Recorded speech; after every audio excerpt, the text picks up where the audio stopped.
The coup that never happened, and the fortress that rose from its ashes. In April 2025, Burkina Faso came within inches of losing its leader. Captain Ibrahim Traoré, the country's young and defiant military ruler, was nearly assassinated in what has since been described as one of the boldest coup attempts in recent African history. The would-be assassin wasn't a stranger lurking in the shadows or a sniper behind a scope. He was someone trusted, someone standing mere inches from the president. A man who had the opportunity, the motive, and the reward. $5 million, to be exact. But he didn't pull the trigger. Instead, he exposed the plot. And with that single act of defiance, he didn't just save a man, he set in motion a complete reimagining of power, loyalty, and survival at the heart of Burkina Faso. Captain Traoré didn't flinch. He didn't deliver a fiery speech or drown the moment in emotion. His response was clinical. Strategic. Ruthless. What followed wasn't a simple crackdown, it was a recalibration of the state itself. A quiet, methodical transformation that insiders now refer to as the lockdown doctrine. The doctrine wasn't a policy written on paper. It was a survival instinct made systemic. Every layer of power, from the presidential guard to the intelligence community, was peeled back, examined, and rebuilt with suspicion as its foundation. Traoré understood a bitter truth few leaders admit until it's too late: in a world where power can be bought, loyalty must be hand-picked and fire-tested. His first move was symbolic and surgical. The Presidential Guard, the very unit meant to protect him, was completely restructured. Teams were reassigned, new operatives were brought in from lesser-known units, and a tiered background screening system was put in place. This wasn't just about security clearances, it was about ideological X-rays. Rumors circulated that vetting included school records, tribal affiliations, and even friendships with foreign nationals. No detail was too small. No connection too innocent. But Captain Traoré's vision of protection went deeper than guns and gates. He understood the modern battlefield isn't just physical, it's digital, political, and psychological. You don't need a bullet to kill a revolution. A signal, a whisper, or a misplaced phone call is enough to unravel a regime. So, he locked down communication systems, encrypted internal networks, and restricted phone access within sensitive areas. Even foreign consultants, especially those with links to embassies or international NGOs, were quietly distanced from power. Then came the revival of the Office of Internal Counterintelligence. Under past regimes, it had become a relic, a sleeping watchdog. Under Traoré, it became the regime's sharpest blade. Its mission expanded beyond external surveillance. Now, it was tasked with mapping the political DNA of every officer, cabinet minister, provincial commander, and even local police chief. The question wasn't just, can they do their job? It was, do they believe in the cause? Those whose allegiances were murky were reassigned to harmless roles far from strategic zones. No drama. No headlines. Just silence, and erasure. But perhaps Traoré's most ingenious move was how he weaponized the VDP, the Volontaires pour la Défense de la Patrie. On paper, they were civilian defense units created to fight insurgents in the bush. In reality, they became the regime's immune system. Unlike the regular military, whose ranks were filled with French-trained officers and old elites, the VDP were young, rural, poor, and fiercely loyal to the man who gave them identity, purpose, and a monthly stipend. After the attempted coup, Traoré pulled VDP units back from border patrols and placed them near key administrative centers. Some were even embedded into military bases as silent sentinels, watchdogs for betrayal. They became more than fighters. They became shadows, eyes and ears loyal only to Traoré. As a final layer of defense, the Ministry of the Interior quietly rolled out a sweeping biometric tracking system, masked as a national registration program. But leaked reports suggested these systems weren't just for keeping census data. They were tracking movements, flagging names, patterns, and digital footprints of individuals identified by intelligence as potential threats. If this all sounds like a dictator tightening his grip, it is. But it's also the brutal reality of a country at war, both with itself and the outside world. Burkina Faso is not Denmark. It is a nation under siege. Armed groups roam the countryside. Foreign agents meddle through NGOs. Old colonial hands still pull invisible strings. In that chaos, survival isn't about democratic ideals. It's about building a state that can't be bought, betrayed, or blindsided. Traoré didn't announce his transformation with press conferences or parades. He let the silence speak. Let the fear grow. Let the conspirators wonder who talked, who flipped, and who's watching them now. What Traoré built in the shadows wasn't just a defense system. It was a message. To enemies within and without. You tried to kill the president. And you failed. But now, the fortress is awake. A fortress in a minefield, why Traoré had no choice. Captain Ibrahim Traoré didn't just survive an assassination attempt, he built an empire of vigilance in its aftermath. As detailed before, the foiled plot to eliminate him sparked a rapid transformation of Burkina Faso's security apparatus. Walls were raised, shadows were mobilized, and loyalty became the single most valued currency in the corridors of power. But to understand the why, the reason behind such sweeping, almost draconian reforms, we must leave the gates of the presidential compound and step into the battlefield that Traoré inherited. And make no mistake, it is a battlefield. Burkina Faso has not known peace in over a decade. For the past 5 years especially, the country hasn't been governed, it's been contested. Not by voters or debates, but by guns, whispers, and blood. Presidents here don't simply lose elections, they vanish. Sometimes overnight. Sometimes with tanks. Always with consequences.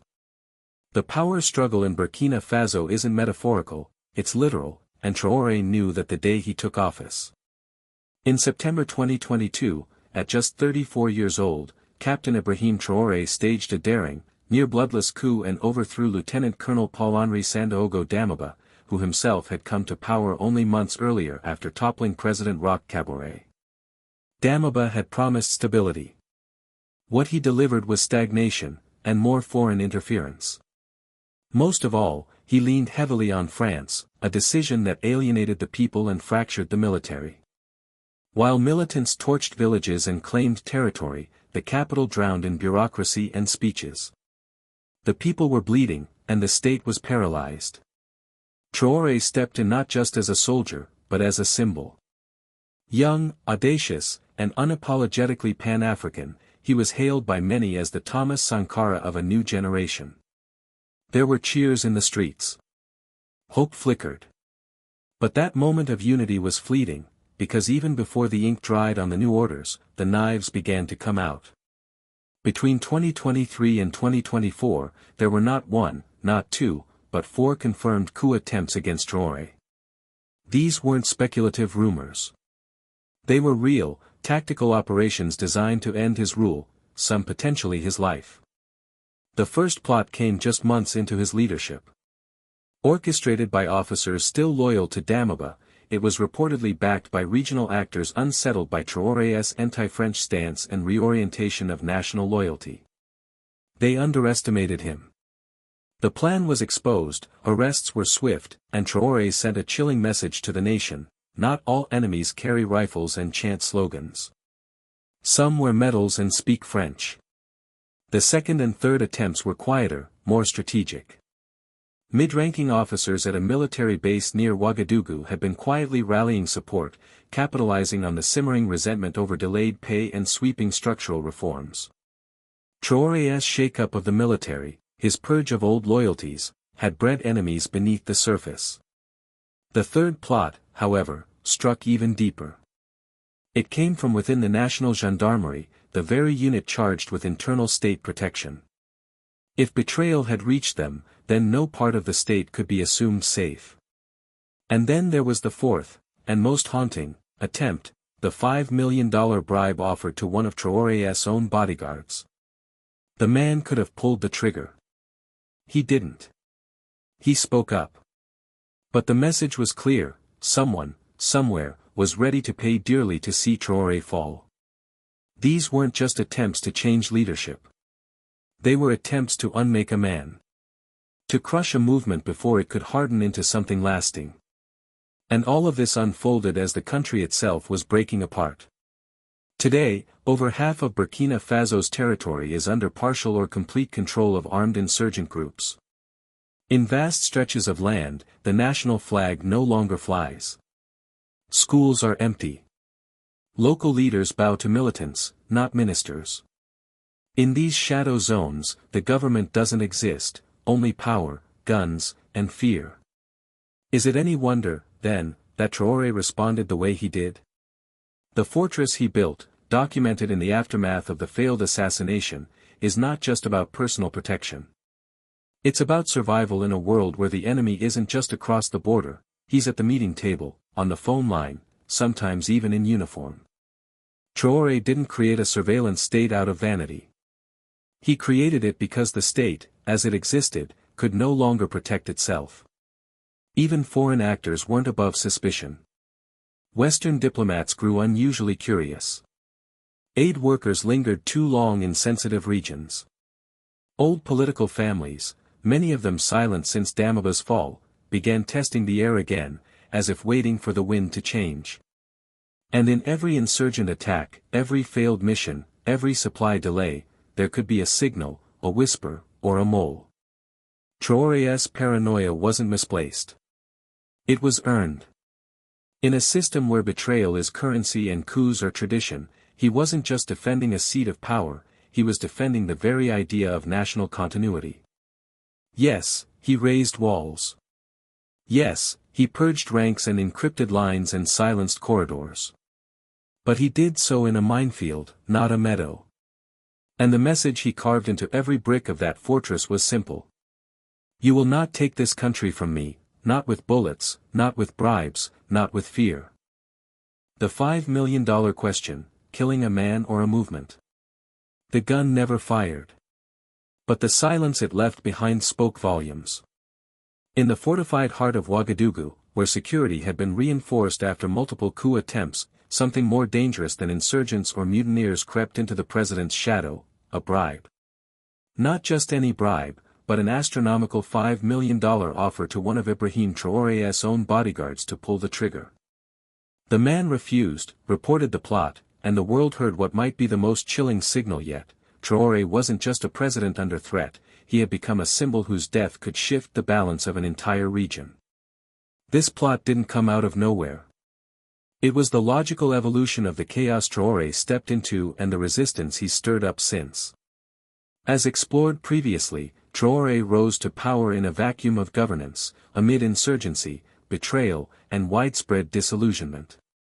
For coup attempts, all originating from within Burkina Faso's own military and political elite, had already shown that the threat was not just from jihadists in the north, but from the corridors of state, from within the very uniforms that once swore loyalty. But this assassination attempt marked a turning point. It wasn't a mutiny, a siege, or a coup, it was a transaction. A quiet, deliberate offer. $5 million to kill a man surrounded by security, cameras, and trust. It revealed that the greatest danger to Traoré might not be soldiers or speeches, but ambition fueled by desperation, and money. The real question isn't just who offered the bribe, it's why. Why would someone risk such a high-stakes gamble? Because every insurgent victory on the battlefield doesn't just weaken the government, it erodes confidence within its own ranks. Disillusioned officers, frustrated by logistical failures, unpaid salaries, and aggressive reforms, start looking for new patrons. And where loyalty fades, foreign interests move in. Gold. Uranium. Geopolitical leverage. These aren't abstract ideas, they're the real currency of power in the Sahel. Traoré's leadership, though admired by many, has been disruptive. Nationalist. Defiant. Pan-African. He speaks not in cautious diplomacy but in the language of revolution, reviewing mining contracts, expelling foreign troops, tightening borders, and openly naming neocolonialism as the true enemy. These aren't policies meant to appease international investors or geopolitical architects, they are declarations of independence in a region where independence has always come at a cost. And that's precisely why the enemies have multiplied. Let's follow the trail. The first suspects, internal military figures. Not the common soldiers, but the ghosts in medals, commanders and generals who built careers under previous regimes. These men enjoyed status, foreign-sponsored training, and unregulated access to influence. When Traoré took over, he cut off those pipelines. No more backroom arms deals. No more high-level partnerships with foreign militaries. To them, he wasn't just a political risk, he was a dismantler of their legacy. Some lost not just power, but wealth. And some of them would gladly pay to get it back. The second circle, Burkina Faso's old political elite. These were the families whose names once moved silently through contracts, embassies, and NGO partnerships. They weren't revolutionaries, they were brokers of influence. And Traoré made them irrelevant. He restructured infrastructure, shut down foreign NGOs tied to elite networks, and redrew the economic power map. To them, he wasn't a president, he was a financial threat. But perhaps the most unsettling suspects lie beyond Burkina Faso's borders. When the bribe was revealed, the streets of Ouagadougou echoed with one phrase, La France est derrière. France is behind it. No official accusations were made. No proof, just patterns. But those patterns were undeniable. Since Traoré came to power, France's hold over the Sahel has crumbled. Mali expelled French troops. Niger followed. And Burkina Faso, under Traoré, cut military ties, expelled French forces, banned French media, and shuttered cooperation agreements. The collapse was surgical. And at the center of it stood a 34-year-old captain talking not of diplomacy, but of decolonization. If you were a former colonial power watching your entire regional strategy unravel, would you really sit idle? Especially as Russia fills the vacuum, building quiet alliances, offering security pacts, and fueling Pan-African rhetoric. In the shadowy world of international espionage, no one needs fingerprints, just motive, opportunity, and deniability. Intelligence agencies, private military contractors, disinformation campaigns, all have been used before. And France isn't alone. The United States, though more subtle, has much at stake. Counterinsurgency operations, drone bases, regional intelligence networks, Traoré's rejection of Western presence and pivot toward Russian partnership shakes the architecture of American strategy in West Africa. The U.S. is more likely to use diplomatic or economic pressure, but history has shown that covert support for regime change isn't off the table, especially when wrapped in internal unrest. Ironically, Russia, the one power visibly gaining from Traoré's survival, seems the least likely to be behind the plot. Instead, Moscow has offered political cover and media amplification for Traoré's defiance. For them, a strong anti-Western leader in the Sahel is not a liability, it's an asset. But maybe the most dangerous player isn't a country. Maybe it's a network. A convergence of ousted elites, foreign mercenaries, arms traders, and corporate brokers, united not by ideology, but by profit. These are not revolutionaries, they are businessmen in suits and uniforms. And Traoré's Burkina Faso is bad for business. This wasn't just about killing a man. It was about ending a movement, one that threatens a very old, very profitable world order. So, yes, the bribe failed. The bullet never flew. But the question remains, is this the end, or just the opening move of a longer game? Traoré is alive. For now. But in a climate where loyalty is fluid and betrayal is well-funded, each day is not a victory, it's survival. A fortress of fire, is Traoré safe, or just surrounded? After the failed $5 million assassination plot, Ibrahim Traoré did what any man marked for death would do, he reinforced. He deepened the layers of his defense, loyalist bodyguards, restructured intelligence chains, digital surveillance, and informants embedded into every level of his inner circle. On paper, he became untouchable. But in reality, while the walls grew taller, the flames outside only burned hotter. Because the threat to Traoré isn't just a bullet or a bribe, it's the climate around him. As discussed in the previous chapter, the assassination attempt wasn't a random act, it was a signal, a market offer, a strategic investment to topple not just a man, but a movement. The failure of that attempt didn't end the story. It intensified it. Now the question isn't who tried to kill him, but how long can he survive the kind of war that doesn't knock on the front gate, but slips through the cracks inside it. In Burkina Faso, security isn't just about blocking assassins, it's about navigating a battlefield made of whispers, rivalries, and revenge. Some enemies wear uniforms. Some wear suits. Some wear smiles. And the most dangerous ones haven't even revealed themselves yet. They are born from ambition, forged by resentment, and summoned when money, fear, or power finds an opening. That's the paradox Traoré lives in. Every second he remains in power, his influence grows. So does his enemy list. Each reform takes something from someone. Each border he secures cuts off a smuggler's route. Each contract he cancels denies a diplomat a favor. With every move forward, someone powerful falls behind, and those men don't forget. The most critical layer of his defense is also the most fragile, human loyalty. Traoré has doubled down on screening, monitoring, and rewarding those closest to him. But humans aren't firewalls, they are volatile. Loyalty bends under pressure. Ambition festers in silence. And power reshuffles faster than any background check can keep up with. Inside his inner circle, the battle isn't just against betrayal, it's against time. Officers overlooked for promotion. Loyalists who now feel expendable. Volunteers from the VDP, volunteers for the defense of the homeland, who once believed in Traoré's vision now watch their villages burn, their families go unpaid, their sacrifices unrecognized.